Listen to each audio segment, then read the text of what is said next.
There are times along the journey where doubt gets just a little too loud, like foggy clouds, making it impossible to see the path, let alone the destination. I think about doubt a lot and how it's been a constant by my side amidst the journey of taking on new and uncomfortable things. Sometimes we're so quick to say that doubt is the villain, but we forget that doubt is morally neutral. Sometimes it can actually be a good sign. It's a sign that you're stepping outside of your comfort zone. Anytime you step outside of your comfort zone, imagine that there's a stick in the middle of the circle, and attached to that stick is this massive rubber band that immediately provides resistance anytime you consider taking a step outside, doing something new. That resistance, that feeling, almost fear, is actually normal as you continually step outside of the things that you've always done. Sometimes we forget that in order to do something, to get something you've never gotten before, you have to do something you've never done before. And that can be a little bit of a mind twist at times, because in order for us to expand, we have to step into unfamiliar territory, which can be a little scary at times. And we wonder, how is this going to work? Who is going to make sure that this all comes together? We wonder if there's a secret orchestrator putting everything together behind the scenes, a producer, a director, a team who's going to organize each step in the staircase as we take action. But sometimes we forget that there are beautiful, wonderful, mysterious forces orchestrating everything behind the scenes, and we don't always see the entire staircase before we take the first step. Sometimes it's okay to take the first step before you can even see the next. Doubt is a reminder to me that I'm taking on new territory, because if we don't take new action steps, we're always going to stay exactly where we are. And for whatever reason, if you're listening to this today, something inspired you to try something new, to take an action step that is unfamiliar. And even with doubt, you can take amazing action steps that compound and build something entirely new with results you've never expected. The truth is, if you don't take a new action, even in the presence of doubt, you'll always stay exactly where you are, which is fine if you always want to stay exactly where you are. Sometimes I remind myself to embrace the doubt. It's a reminder that I'm human and I'm alive, and I have another chance, another go round at this wild ride, this adventure of life. And it makes me so excited. It's an exhilarating feeling, kind of like before you go on a roller coaster, your stomach starts to do those little butterflies and somersaults.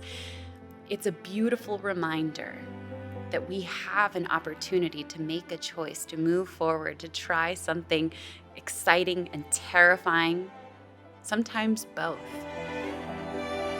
You have permission to surround yourself with encouraging messages, with people who believe in you and your vision, even if they don't understand how it's all going to come together. Surround yourself with skill sets and books, training, and programming that supports these new action steps that counteract the strength of doubt. But remember, the strength of doubt is the measurement of resistance.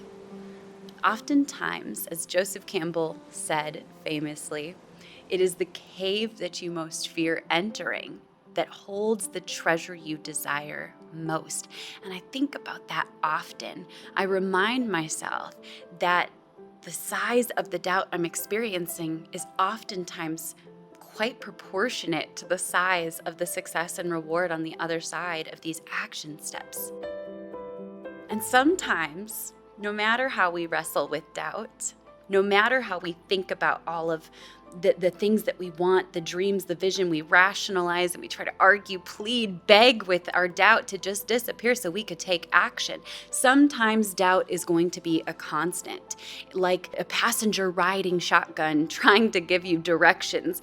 But just like the driver of the vehicle, because you are the driver of the vehicle, you alone know the destination. You alone are in charge of following the inner GPS that tells you, take this step next. It's okay. We may have to reroute a little bit, but we'll keep going together. And doubt is going to be alongside you, questioning each and every turn.